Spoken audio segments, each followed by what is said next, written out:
sometimes no matter how hard we try, other people's words can have an effect on us, and we can do everything possible to, choose our reactions, to ignore what they're saying and to keep a level head, to take a higher road. But honestly, it's not always easy. And I've been there so many times over the years that I've honestly lost track. But, I was told that I couldn't do something, that something was too good for me, that I wasn't good enough for that thing, that my abilities weren't good enough, and, all of these awful things. And I speak from experience when I say that those words and those things can be hard to shake, especially when they come from the people closest to you. But it is essential to know and to understand yourself, because when you do that and when you're really accepting of who you are, it makes those words hurt a lot less. And it is essential to recognize who you are and how incredible you are despite their comments and despite the things that they're saying to you. And when you're fully comfortable with yourself at your core, there isn't anything that anybody can say to you that will bring you down. And today I'm going to talk to you about my experiences dealing with that, with those things, and just dealing with others' comments and just negative things that they say.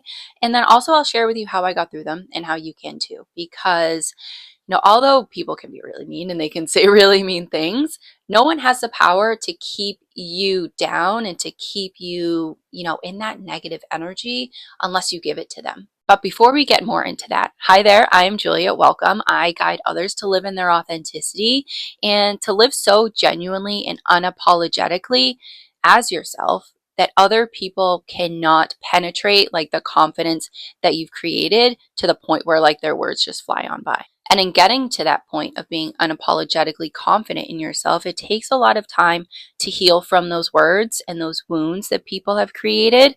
And, whether they were intentional or not, there can be some times where people will say things unintentionally, not really thinking, but then there are other times that they are intentionally meant to hurt us. And I will also talk a little bit more about discerning one from the other. In part of healing from those words is recognizing the ruminating behaviors, like thinking about those comments that they've said to you over and over again, thinking about again how you felt, reliving those moments and replaying those memories over and over again in your head. It can be really hard to stop doing that after you've done it for so long. Like I have done that. I also catch myself doing that. And it also can become at a certain point very obsessive and very unhealthy. And when you recognize that, when you can catch yourself, you can also change that from becoming, continuing to be your reality. You don't need to keep thinking about those things over and over again. If they're not helping you grow, if you are still, thinking about that and being irritated, harboring that resentment for those people and for that situation, you can find yourself, unhealthily living those moments over and over again. But you can always be kind to yourself and gently take your mind off of those moments when you find yourself obsessing, and you can shift your focus onto something that is actually going to make you happy.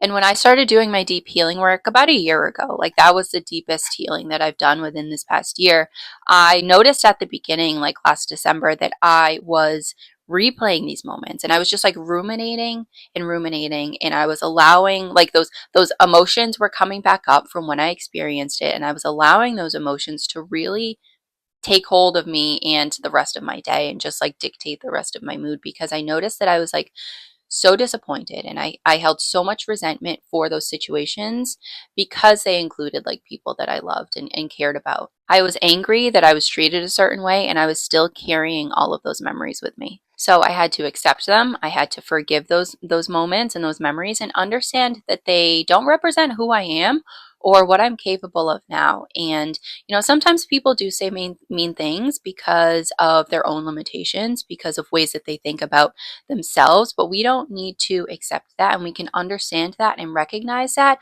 to allow ourselves to heal. We're not responsible for how other people treat us, to a certain extent, as long as you are not being, a terrible person to them.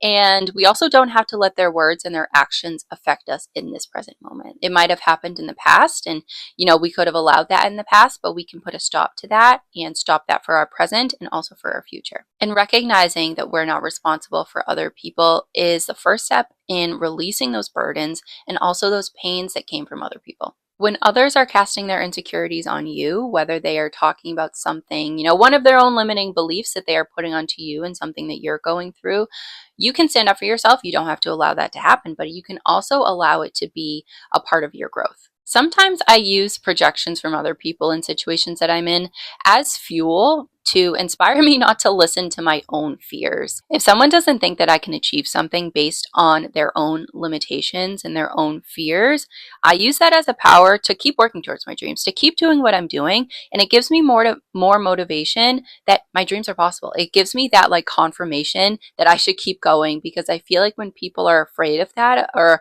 afraid of what you can maybe accomplish, then that just means that you should just keep going for it. And although those words can hurt, especially when they come from people we care about, our loved ones, things like that, we can choose to turn them around for our benefit. That's why it's so important to choose your response and to choose when and what you want to react to. And when you receive a lot of criticism and a lot of backlash from other people about choices you make, things like that, it becomes easier over time to recognize what you want to respond to, where you want to put your energy, and how much time you want to put into your responses, if you respond at all. And understanding what's worth your time and energy comes from knowing who you are, comes from respecting yourself, and it also comes from having the awareness of the situation, because sometimes criticism can be very helpful. Like if you're in school and you're being critiqued in your class, in your art class, for a project you just did, that can be very helpful to better your skills. But if you're being criticized in a way that is not challenging you to grow, it is not helping you in any way, and it's really just picking on you, you can decide if you want to respond to certain things and how much energy you want to put into that situation. So do you want to say something? Do you want to stand up for yourself? Do you want to brush it off and walk away? But understanding the situations and the intentions of the people involved will give you the clarity on how to respond. While it's important to understand what deserves your energy, that also goes hand in hand with building your confidence. Because when you have such assurance in who you are, you'll understand that some things just are not worth responding to. And you can build that assurance in yourself by doing daily affirmations. I do them every single day. I probably do like 10 in the morning. And there are things that I just do repeatedly every single day. Also learning and honoring your passions, your skills, and your abilities, all of the things you're good at and that you enjoy doing. And then also knowing that you deserve to be treated with love, kindness, understanding, and respect. And also, before expecting that from anybody else, make sure you are giving that kindness and that generosity, all of those good things, to yourself, because we can't make people respect us or to treat us fairly, to treat us in a certain way, but we can set that example by treating ourselves that way. And once you've demonstrated who you are and how unwaveringly confident you are in your choices and who you are and how you want to be treated, it'll be really hard for people to treat you any differently, at least to your face. Like they can say things behind their back, whatever they want, but to your face, it'll be really, really hard to disrespect you. I've been called so many names and been told so many different things about who I am and who I'm supposed to be. Almost all of it coming from the people that are closest to me that I've known my entire life. But by accepting myself and my decisions completely, I have gotten myself to a point where like I don't really care about what anybody else thinks of me if it is not going to help me, because I can take valid criticism and I can take accountability for like things that I do. If I hurt somebody's feelings or whatever it is, I can take that accountability. But I am also not going to allow somebody else's insecurities to change who I am, because there's a point where, we might mess up, we might hurt somebody else's feelings, and that is valid. We can be criticized for that. Or, if there's a different way we could be doing something that might be, more helpful for us. But then there's another point where people's insecurities, like I've been saying, can get in the way and can really, harsh our mellow and can really try to bring us down intentionally. But remember that you can remove yourself at any time whenever you want, and to choose to be around people who love you for who you are. So if you're around those disrespectful, just unhealthy situations, you don't have to stick around and endure that behavior. You can step away at any capacity if you want to be around those people for less time, or you can fully remove yourself from that situation and spend your time where your love is appreciated, even if it's by yourself.